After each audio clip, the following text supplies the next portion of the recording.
Chapter 9. From my teacher, Princess Celestia, whom I do not know how to address in a casual letter, I have done as you have asked. I have already read the book several times now, and tried to take in all of the lessons to be found therein. It is a lot to take in at once. I had no idea what Twilight Sparkle had gone through to get to where she is. I shall make some effort to go and speak with her when I have time. After our meeting, after traveling home by train, I went to visit Miss Hoves as the evening settled upon the town of Ponyville. We spoke. I tried my best not to be so verbose. I kept my words to a minimum. Miss Hoves was very distracting. At some point, I believe that I began to suffer from sensory overload. I have arrived at the fear-inducing conclusion that I have 3 hearts to win over, and I am very afraid. She has 2 foals. One is small. One is large enough to shove her mother out the door to force her mother to talk to me. I am almost certain that I have missed some vital part of communication due to not speaking Pegasus.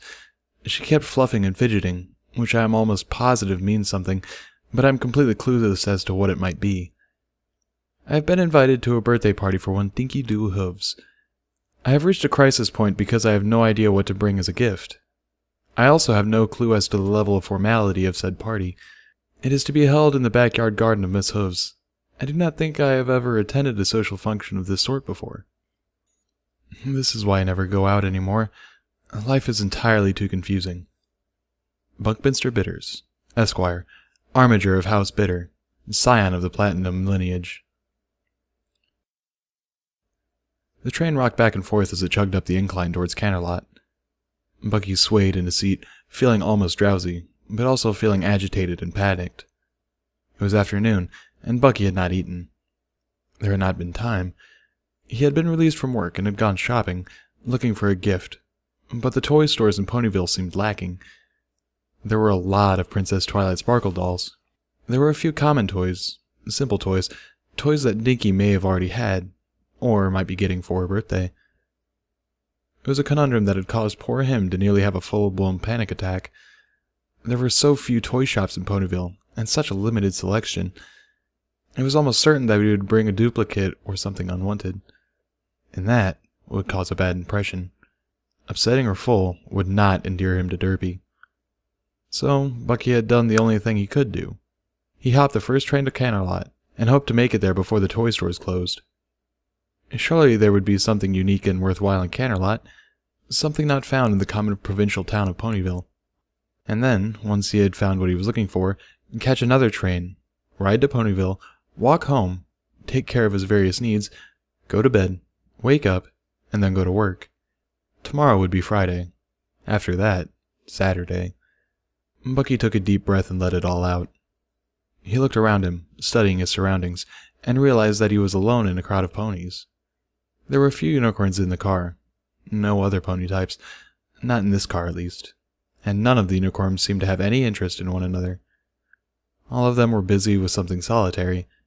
Reading books, newspaper, or a magazine. One seemed to be going through important paperwork, probably something business-related. One was frantically carving at a block of wood with a magical chisel, his smile bordering on a manic grin.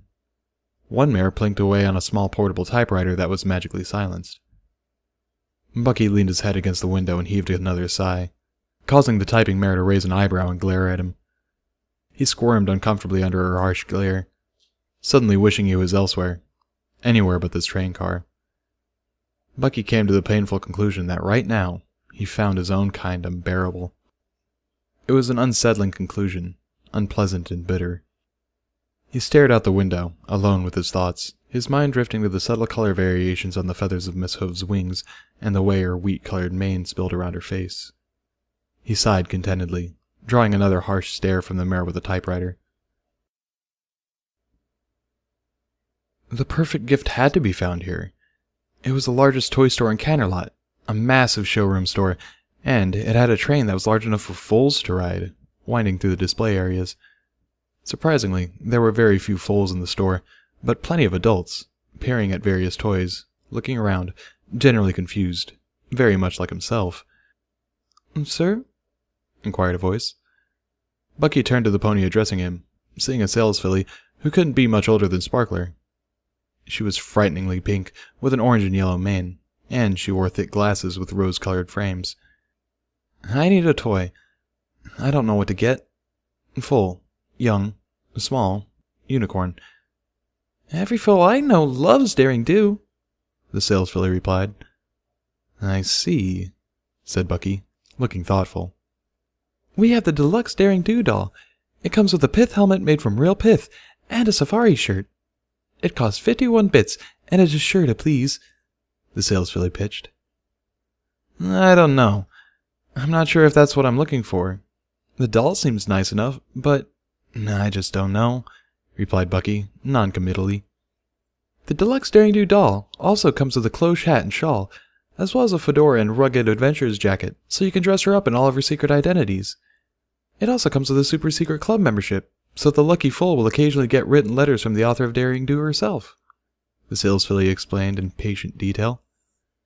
Sold, said Bucky, thinking that a fool would go nuts to get a written letter from Daring Do's author. Wait, how many letters do you get with the purchase? Asked Bucky shrewdly. A minimum of 2 a year for 5 years. Most fans usually receive between 3 and 7, and there is a guaranteed response for 2 letters mailed in, meaning you will get 2 personalized letters in return, the sales filly answered.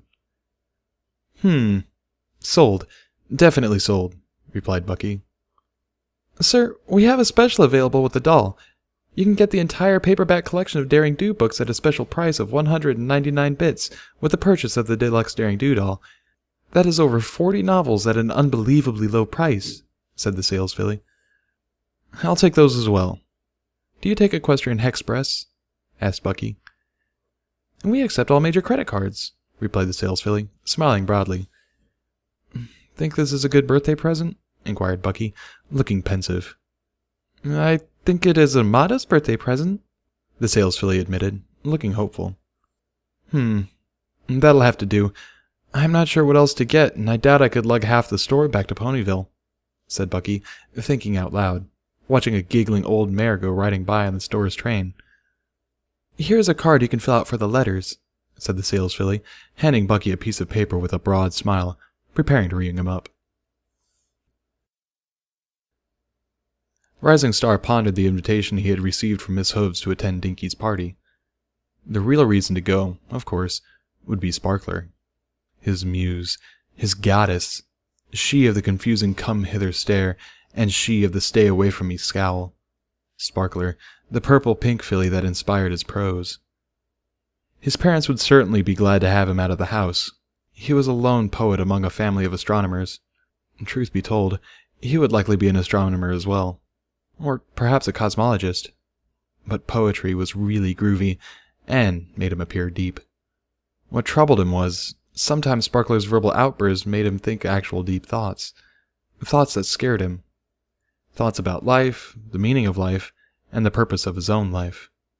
And that made Rising Star nervous. The poetry had all started as an act, to attract fillies, in particular Sparkler, and now he was trapped in it. There was in fact something poetic deep down in the soul, and he felt it sometimes when he looked at her. The act had become reality at some point, and that made life confusing, and was a pretty deep thought all by itself. Apple Cobbler was nice. Well, Apple Cobbler was fantastic. She was really good looking, but she had all of the depth of a teaspoon. She was good looking, athletic, and always wanted to talk about apples. Apple growing season, apple dishes, types of apples, apples. And truth be told, they really didn't have much to talk about between one another. She was an earth pony, with earth pony interests, and he was a unicorn, with a slight case of neurosis, nagging deep thoughts, and a burning desire to compose something meaningful. Poetry about apples had not been meaningful. Ponyville was unique, as far as cities and towns go. It was not a Pegasus city, it was not a unicorn city, and it was not an earth pony city. It was a city of ponies. It was by far the most integrated city in all of Equestria, and one of the most tolerant, not only to different tribes, but to alternative lifestyles. It was a shining beacon, an example of what a city could be. Ponies came from far and wide to live here, and yet Ponyville was not a large town. It was a small town, full of small-town charm, warm, friendly inhabitants, and inviting pre-industrial architecture. It existed in the shadow of Canterlot, the city of unicorns, the seat of the Empire. And it was something that Celestia was fiercely proud of. Ponyville was her crown jewel, her greatest piece of work, her strongest social experiment ever. And there had been many, some of them failures. Through careful trial and error, Celestia had worked to secure a guardian for her crown jewel. There had been many attempts, many students. Sunset Shimmer had seemed like such a sure bet, but Sunset Shimmer had fallen into the pitfall that so many unicorns fell prey to. And then there had been Twilight Sparkle. Twilight rose to the challenge, became the town librarian, found friends, secured the element of magic, and was now the guardian of Celestia's most prized accomplishment. It had taken almost 1,000 years, but the dreams of the founders were now showing real fruition in the town of Ponyville. And those dreams had to be protected. They were so fragile, so frail. There was still so much misunderstanding, as evidenced by Bucky's tale. It worried Celestia, but it also gave her hope. A little strife was necessary for growth and development. Mistakes had to be made, or learning became impossible. She had to allow flaws into her construction, or else it would crumble, a lesson she had learned the hard way. That had been painful. She stood on her balcony, looking down, far off into the distance, seeing her crown jewel, and wondering how she could make improvements. Gently nudging Bucky into the path of friendship studies had been a good start. He was hesitant, but willing. He had the right stuff, the right raw potential. He just needed to make friends to make that potential bloom. She had hemmed and hawed a bit, wondering if she was going too far. But she had finally broken down and sent a private missive to the element of loyalty, Rainbow Dash, asking her to keep an eye on Bucky and Derpy Hooves, keeping her informed of their progress. She also sent a copy of the same missive to Twilight Sparkle, knowing that Twilight Sparkle would want to take an active interest in this as well. It was like using a river to create the perfect canyon, but Celestia was determined to see the Founder's dreams come true, no matter how much time or effort it took. She had all the time in the world.